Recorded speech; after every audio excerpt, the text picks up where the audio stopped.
আলাইকুম প্রিয় ভাই ও বোনেরা, আপনারা সবাই ভালো আছেন? আলহামদুলিল্লাহ, আমিও ভালো আছি।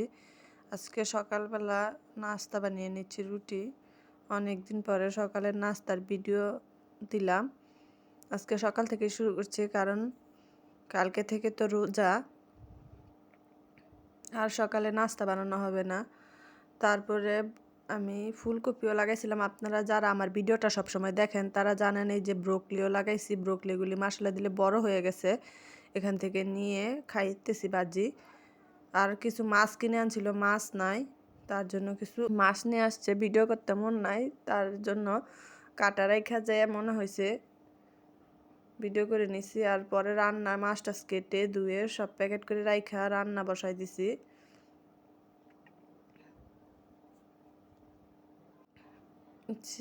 ফুলকপি আলু টমেটো দিয়ে মাছ রান্না করে নিছি, আর ব্রোকলি আলু দিয়ে ভাজি করে নিছি।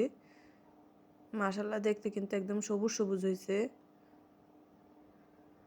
তারপর বিকালে গেলাম একটু ঘুরতে।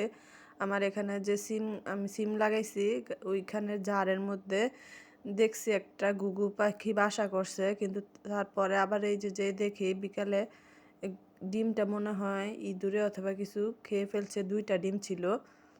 আর আম গাছে কিন্তু এবার মাশাল্লাহ অনেক মুকুল আসছে। আমার শ্বশুর বাড়িতে কিন্তু আর কিছু গাছ থাকুক না থাকুক, কিন্তু অনেক আম গাছ আছে, আপনারা দেখতে পারবেন সামনে। পরে ঘুরতে গেছি, এই যে এখানে কিছু আগে ভিডিও করছিলাম, ওইগুলি কিছু সাথে এই যে ছবি তুলতে গেছিল।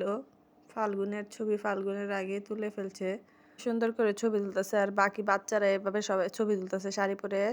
বাচ্চারা এসে দাঁড়ায় দাঁড়ায় এই ছবি তোলা দেখতেছিল। এই যে কেমন সুন্দর করে বাচ্চাটা, কিন্তু মাশাআল্লাহ চেহারাটা অনেক মিষ্টি। আমার কাছে কিন্তু ওর চেহারাটা অনেক ভালো লাগে। তারপরে এই যে এতদিন কিন্তু এই এরি ক্ষেতের মধ্যে পানি ছিল না, এই যে কৃত্রিমভাবে সেচ দিচ্ছে ক্ষেতের মধ্যে।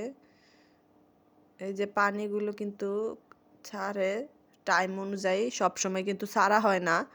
এই যে আজকে দেখলাম কি সুন্দর পানিগুলি ছাড়ছে, দেখে তো ভাল লাগলো। আর এই যে সামনে খিচুড়ি রান্না করলে খিচুড়ি ভোগ দেয় কাকপক্ষী কুকুর, এগুলি খাওয়ার জন্য দিয়ে রাখছে। গাছ থেকে কিছু বড়ি পেরে আনছিলাম, তারপরে এগুলি বাড়িতে এনে খেয়ে নিছি। দেওয়া শেষ করি বিকালে আমি কিছু পাটি পিঠা বানাবো, তার জন্য প্রস্তুতি নিয়ে নিছি। এই যে পিঠা কিছু বানিয়ে নিছি। মাশাল্লাহ, পিঠাগুলো কিন্তু খেতে অনেক মজা হয়েছে, আর দেখতেও মাশাল্লাহ অনেক সুন্দর হয়েছে। আস্তে আস্তে তো শীতের মধ্যেই আমার স্বামী যাচ্ছে তারাবি নামাজ পড়তে, পায়জামা পাঞ্জাবি পরে রেডি হয়ে গেছে, যাবে। আমি কিছু ভিডিও করে রাখছি পিছন থেকে। আজকে এই পর্যন্ত। আল্লাহ হাফেজ। ভিডিওটা ভালো লেগে থাকলে আমার চ্যানেলটাকে সাবস্ক্রাইব করে দিবেন।